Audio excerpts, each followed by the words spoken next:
নরেন্দ্র মোদী সরকারকে আমি বলতে চাই, ভারতবর্ষ যদি তোমার হয়ে থাকে, ভারতবর্ষ যদি অমিত শাহ হয়ে থাকে, ভারতবর্ষ যদি বিভিন্ন উচ্চ পদস্থ নেতৃত্ববৃন্দদের হয়ে থাকে, আমি ঘোষণা করবো ভারতবর্ষ মুক্ত আব্দুল কাইয়ুম সাহেবের, ভারতবর্ষ মুক্ত আমার মোদী, ভারতবর্ষ আমার মতো অধমের ভারতবর্ষ।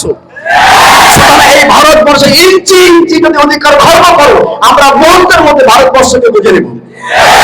ভারতবর্ষ করে বাবার নয়, কোন আরএসএস বাবার নয়, ভারতবর্ষ কোন বিজেপির নয়, ভারতবর্ষ কোন টিএমসির নয়, ভারতবর্ষ যেমন আরএসএস এর, ভারতবর্ষ যেমন বিজেপির, ভারতবর্ষ তেমন নকশার প্রত্যেক ছাত্রদের, এমনকি আমার আপনার সকলেরই। ভারতবর্ষের উপরে যদি সামান্যটুকু আঁচ আসে, সামান্যটুকু মুসলিমদের অধিকার যদি খর্ব হয়, সামান্যটুকু কোন মানুষের ব্যক্তিগত অধিকার যদি খর্ব হয়, ইনশাআল্লাহ আমরা ওকে তাদের রক্ত দিয়ে এই ভারতবর্ষকে আবার স্বাধীন করবো ইনশাআল্লাহ। রক্ষাবা সাদাকাল্লাহুল আযীম।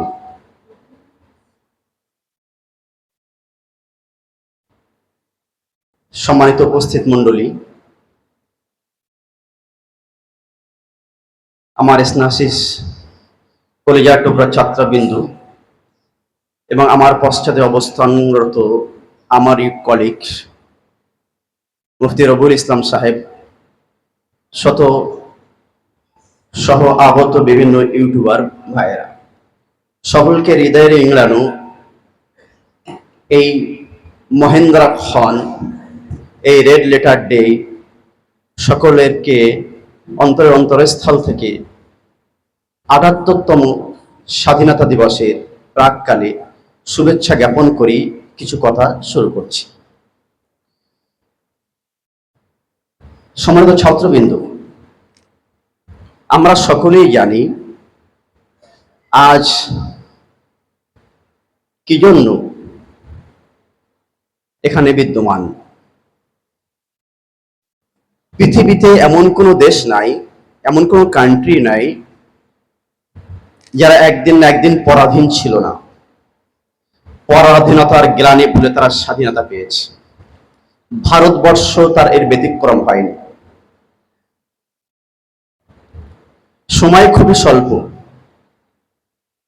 একান্ত কিছু পয়েন্ট ইতিহাসের সাগর থেকে নির্বাচিত নির্ধারিত কিছু মনীষীদের জীবনী আমি আলোচনা করব। ভারতবর্ষ ছিল ফুলে ফলে, শস্য শ্যামলে, তৃণলতায় এবং তরুলতায় ভরা, যার কারণে খুব সুন্দরভাবে দেশ পরিচালিত হয়ে আসছিল। এখানকার ছিল সোনা, এখানে ছিল গোল্ডেন, এখানে ছিল রূপো, এখানে ছিল সিলভার, এখানে ছিল ব্রোঞ্জ, এখানে ছিল খনি, এখানে ছিল বিভিন্ন পদার্থ, স্টোন, পাথর। বিশ্বের মানচিত্রে ভারতবর্ষ যখন লিড দিচ্ছিল, নেতৃত্ব দিচ্ছিল, কিছু অপশক্তি তারা এর মূল্য বুঝেছিল। আমরা সকলে অবগত আছি, ভারতবর্ষের এত খনি, এত সোনা, এত রূপ, এত পদার্থ ছিল যে অন্য দেশ ইংল্যান্ড তাদের বিভিন্ন নেতৃত্ববর্গরা এই ভারতবর্ষে এসেছিল লুণ্ঠন করার জন্য। এখানকার সম্পদ তারা লুটে নিয়ে কুণ্ঠিত করে তারা নিয়ে যেতে চেয়েছিল। আমাদের আকাবিররা যারা ছিলেন তারা ওদের অভিসন্ধি বুঝতে পেরেছিলেন। তারা দায়িত্বহীন ভাষায় ঘোষণা করেছিলেন যে ভারতবর্ষ পরাধীনতার গ্লানিতে ভুগছে।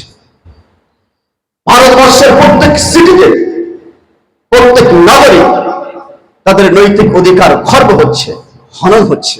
সুতরাং এই নৈতিক অধিকার কখনো খর্ব হতে দেওয়া যায় না। সর্বপ্রথম ভারতবর্ষের যিনি যুদ্ধের এবং জাহাদের ডাক দিয়েছিলেন, যিনি কথা বলেছিলেন, ফতোয়া দিয়েছিলেন যে ভারতবর্ষ আজ পরাধীন হয়ে গেছে, সুতরাং এভরিথিং, প্রত্যেকের জন্য জিহাদ করা, বিশেষত মুসলমানদের জন্য যুদ্ধ করা, ফাইট করা ফরজ হয়েছিল। আমরা জানি ইতিহাস, যদি আপনাদেরকে জিজ্ঞাসা করি, স্কুল কলেজের পড়ুয়া স্টুডেন্টদের কাছে জিজ্ঞাসা করি, এই ভারতবর্ষের স্বাধীনতার জন্য বুকে তাজা রক্ত কারা দিয়েছিল, তারা কিন্তু এই কথা বলতে বাধ্য। সুভাষচন্দ্র, মহাত্মা গান্ধী এবং বিভিন্ন ব্যক্তিরা ভারতবর্ষ স্বাধীন করেছিল। কিন্তু বন্ধু, ভুলে গেলে চলবে না, ভারতবর্ষ মহাত্মা গান্ধীর যেমন ছিল, ভারতবর্ষ রাজবল্লভ ভাই প্যাটেলের যেমন ছিল, ভারতবর্ষ যেমন অন্যান্য হিন্দুদের ছিল, ঠিক তেমনই ভারতবর্ষ ছিল হোসেন আহমদ মাদানির, ভারতবর্ষ ছিল আরশাদ মোরারির, ভারতবর্ষ ছিল হিজবুল্লাহ সাহেবের, ভারতবর্ষ ছিল বিভিন্ন উচ্চ পদস্থ ব্যক্তিদের। আজ ব্যর্থহীন ভাষায় ঘোষণা করা হয় হিজবুর রহমান সাহেবের নাম তো প্রশ্ন ছিল।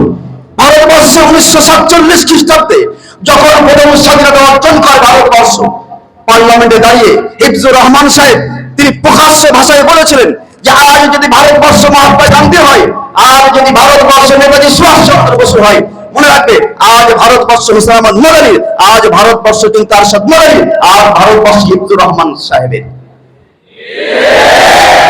সুতরাং নরেন্দ্র মোদী সরকারকে আমি বলতে চাই, ভারতবর্ষ যদি তোমার হয়ে থাকে, ভারতবর্ষ যদি অহিংসার হয়ে থাকে, ভারতবর্ষ যদি বিভিন্ন উচ্চ পদস্থ নেতৃত্ববৃন্দদের হয়ে থাকে, আমি ঘোষণা করব ভারতবর্ষ মুক্ত আব্দুল কাইয়ুম সাহেবের, ভারতবর্ষ হোসেন আহমদ মোরারির, ভারতবর্ষ আমার মতো এরকমের ভারতবর্ষ।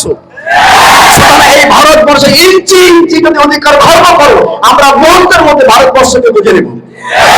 ভারতবর্ষ করে বাবার নয়, কোন আরএসএস এর বাবার নয়, ভারতবর্ষ কোন বিজেপির নয়, ভারতবর্ষ কোন টিএমসির নয়, ভারতবর্ষ যেমন আরএসএস এর, ভারতবর্ষ যেমন বিজেপির, ভারতবর্ষ যেমন মাদ্রাসার প্রত্যেক ছাত্রদের, এমনকি আমার আপনার সকলেরই। সুতরাং এর অধিকার খর্ব হবে। এরা একটা ইট পর্যন্ত ভারতবর্ষকে যদি খসে, একটা চুল পর্যন্ত ভারতবর্ষ যদি খসে, সময় আসবে আমরা এক এক করে আমরা সব আনাই ভারতবর্ষকে বুঝে নেব ইনশাআল্লাহ। আমাদেরকে হুমকি দেন, তাই নয়? বলে ভারতবর্ষ তোমার নয়, মুসলমানদের ভারতবর্ষ নয়। আমি যদি তাদেরকে ইতিহাস স্মরণ করাই, আপনার কোন বাপ দাদা 14 গোষ্ঠী এই ভারতবর্ষের স্বাধীনতা ছিল না, ছিল না, ছিল না। ভারতবর্ষের মুসলিমরা বুকে তাজা রক্ত ঢেলে দিয়েছিল, ছিঁড়ে দিয়েছিল করার জন্য। হোসেন আহমদ মাদানী সাহেব বলেছিলেন, যখন ভারতবর্ষে ইস্ট ইন্ডিয়া কোম্পানি শাসন করেছিল, তিনি বলেছিলেন, হোসেন আহমদ মাদানী তুমি কি ফতোয়া দিয়েছিল জানো? কি ফতোয়া তুমি দিয়েছিল? তুমি ফতোয়া দিয়েছিলে এই যে ভারতবর্ষের প্রত্যেক মুসলমানদের জন্য সরকারি চাকরি করা নিষিদ্ধ, সরকারি চাকরি করতে পারবে না কোনো ব্যক্তি, বিশেষ করে মুসলমানরা। তখন হোসেন আহমদ মাদানীকে ডাকা হয়েছিল, ডেকে বলা হয়েছিল, এই যে ফতোয়া তুমি দিয়েছো, এই ফতোয়া কি তুমি দিয়েছো? বাহাদুর বিভিন্ন ব্যক্তিত্ব তো সেখানে ছিল। হোসেন আহমদ মাদানী সাহেবের পাশে বসা ছিলেন একজন মহান ব্যক্তি। তিনি বললেন যে হুজুর, অনুগ্রহপূর্বক আপনি বলেন যে ওই ফতোয়া আমি দেইনি। হোসেন আহমদ মাদানী সাহেব সেদিনকে বলেছিলেন, আজ যদি আমি এই বাহাদুরদের সামনে স্বীকার করি যে এই ফতোয়া আমি দেইনি, হোসেন আহমদ মাদানী কখনো মাথা নিচু করতে পারে না।